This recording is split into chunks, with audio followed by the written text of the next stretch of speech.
It's been a wild experience. It's a lot of work, a lot of work.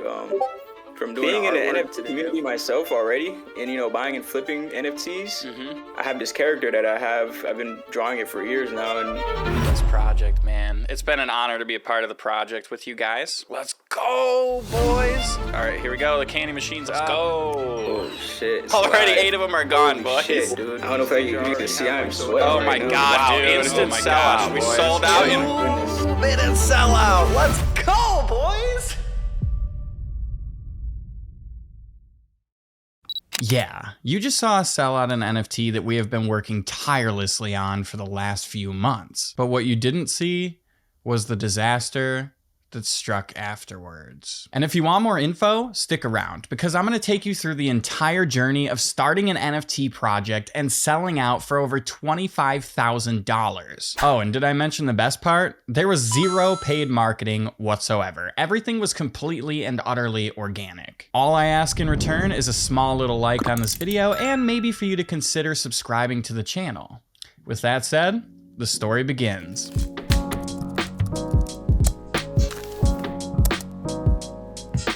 So in early November, people in my Discord server were talking about how you can make so much money by flipping NFTs or just being in the NFT game in general. And of course, when people are talking about money and side hustles, you know that piques my curiosity, as a lot of other people out there. So I thought, why don't I just try to get in the game myself and learn as much as I can in as little of a time as I can? So the first project I actually came upon was called the Zombie Apes Club. And the Zombie Apes Club was an NFT that had really cool 3D art. And in most cases, a lot of the popular NFTs are actually what are called ape derivatives, or basically projects that kind of mimic and follow after the Bored Ape Club, which is a really big one. And people in these kind of spaces will just make things because they know that that kind of art or that kind of style is going to be popular.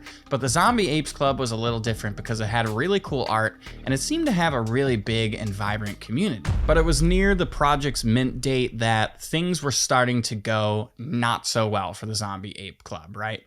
And by that, I mean, I started to kind of understand what are good projects and what are bad NFT projects. And the problem with Zombie Apes Club is that their entire team wasn't doxxed, which means we didn't know who their entire team was, only the owner. And I think that that owner had a fake account. So a lot of people will just like look at an Instagram account with followers that are botted and be like, yeah, man, that's a real person. But I don't think that was a real person. So what I noticed after that was they had a bunch of these giveaway contests, right? And with these giveaway contests, they were like, do art, promote us on social media. Okay, but they weren't paying out the winners of these contests as they said they were. So I was like, in the chat, I'm like, I'm not gonna mint this project if you guys can't follow through with your promises. Like, they had deadlines that they even set for doing all these giveaways. And it was just these couple things that started to just give me doubt about this project. So when making a choice between Zombie Apes Club and another project called Holy Heroes, which my friend had given me information about and invited me to, I decided to go with the Holy Heroes because the Holy Heroes, my friend was involved in the staff and he knew what was going on behind the scenes for the project. And he told me it was a real and legitimate project. And I actually did make a profit by flipping the Holy Heroes. And what happened with the Zombie Apes is that the Zombie Apes were a total rug pull. Total rug pull. Project was abandoned right after mint. And after flipping my first set of NFTs for profit with the Holy Heroes, I was hooked. So from that day forward, I really wanted in on this NFT space. I wanted to learn as much as I could, as fast as I could. And what better way to learn than getting involved in a project myself without actually launching my own NFT project, but to learn from someone else's project and be an important part of the team. And that is when I met Chris. It's been a wild experience. It's a lot of work. From doing the artwork to the dev work and all of that, just building the websites, generating the NFTs, mad work, but it's been worth it. It's been a learning experience as well, because before this end, I didn't know HTML, CSS, JavaScript, any of that, and now I do. So it was definitely a fun experience. Honestly, just being in the NFT community myself already, and buying and flipping NFTs, I was just like, yo, I'm an artist. I love art. I have this character that I've been drawing it for years now, and I'd never really put a name to it. And then finally I was just like, just thinking one day, and I was just like, chump, you know, like, that sounds beautiful. It just flows perfectly, you know? As far as my plans, I'm gonna be looking out for, like, you know, TikTokers, Twitter influencers, trying to get them, you know, on board with the people with large followers. But honestly, I'm not crazy sold on, like, you know, somebody with, like, you know, 1 million followers type shit to endorse us, because I don't really feel like that's what we need. I feel like as long as the community stays tight knit and we really, you know, push Chumps as a, you know, a family, like I feel like that we're gonna continue to grow and attract new buyers, because dude, I'm telling you, I'm just gonna get right back to work, you know, like game development, merchandise, everything is gonna keep coming like with the quickness soon, you know. So now that you guys are a part of like really my life, like you guys are gonna see how much work I really put in. Like I really do work a lot, you know. I'm gonna show that. Yeah, I can confirm he puts in a disgusting amount of work on this project. I'm just sharing my screen because it's something to do for everyone in the chat. So yeah, any questions, guys? Feel free to come on the mic, ask us some questions about the project here. And it was at this time that I knew that I was going to take my NFT prospects further. I was finally a part of a project that I believed in, a project that was small, and a project that I could really make an impact in and make a whole bunch of people happy. Not just rug pull like the Zombie Apes Club like some of my friends that got burned. So at this point, when I assumed second in charge of the CHUMPS NFT, I really got to see what was going on behind the scenes of an NFT project and how they worked, especially on the Solana space, which is way different from the Ethereum blockchain, but we can get into that later. So when I was involved in this project, I had one goal, and that was to market this as a secret project and to market it for free, because the person who owns the NFT project, obviously, not all of us come from insane wealth where we can just pump hundreds of thousands of dollars of marketing budget to get hosted on the NFT Instagram page and blow our project up. But also, that means we're gonna have more of a tight-knit organic community, which is what I really dig, because that's what I've built here,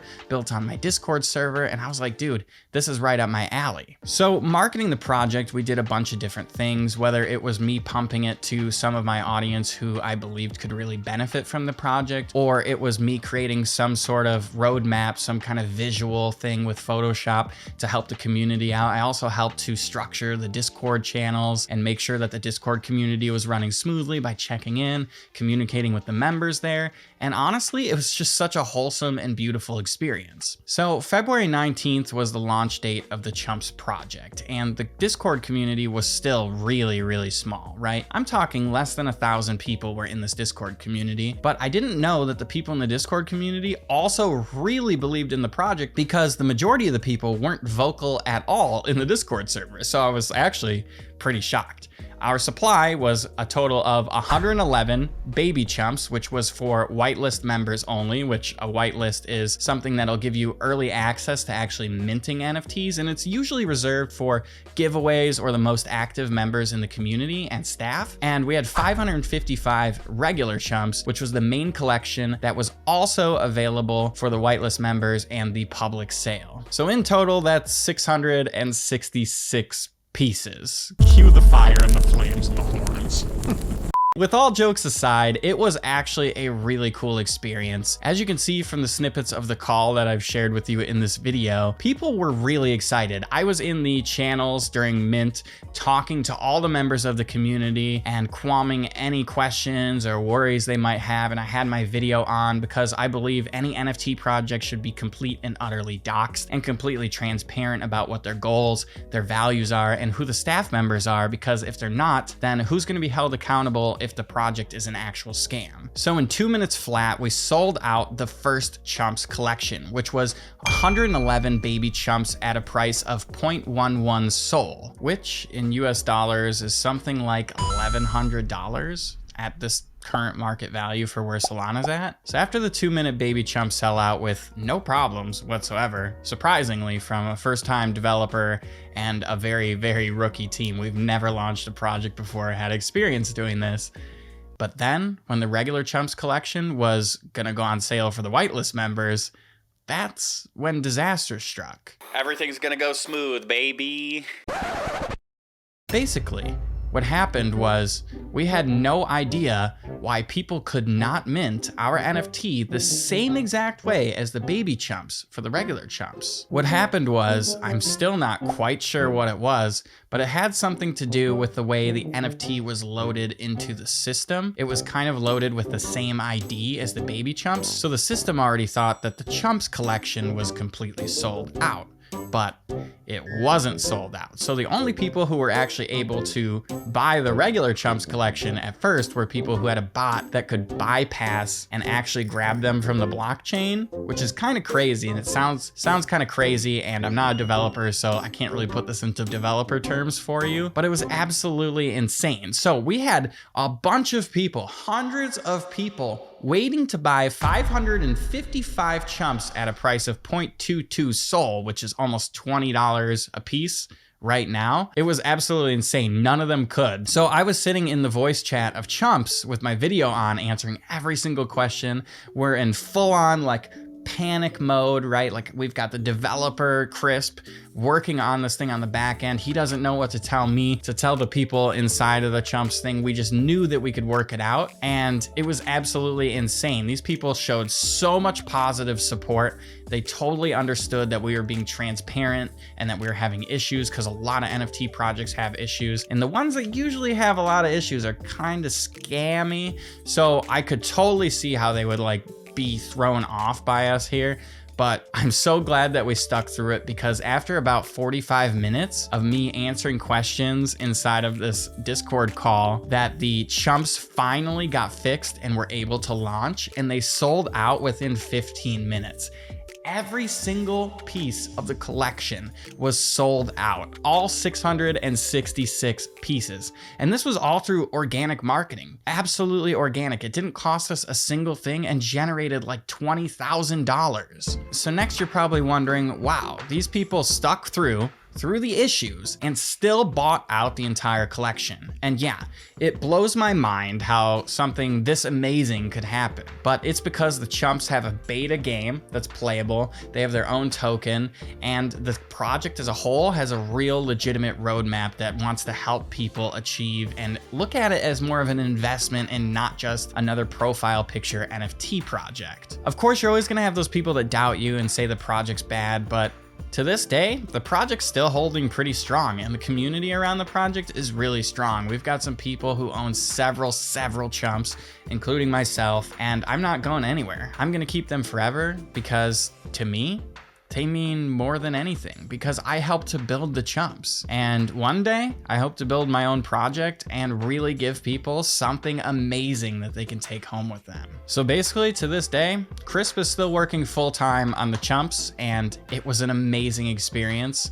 And I've learned so much. And if you guys learned something from this video, don't forget to smash the like button, consider subscribing, and check out this first video that I did on NFTs right here, because it'll show you everything you need to know from a beginner standpoint about buying into the NFT market and flipping them for profit.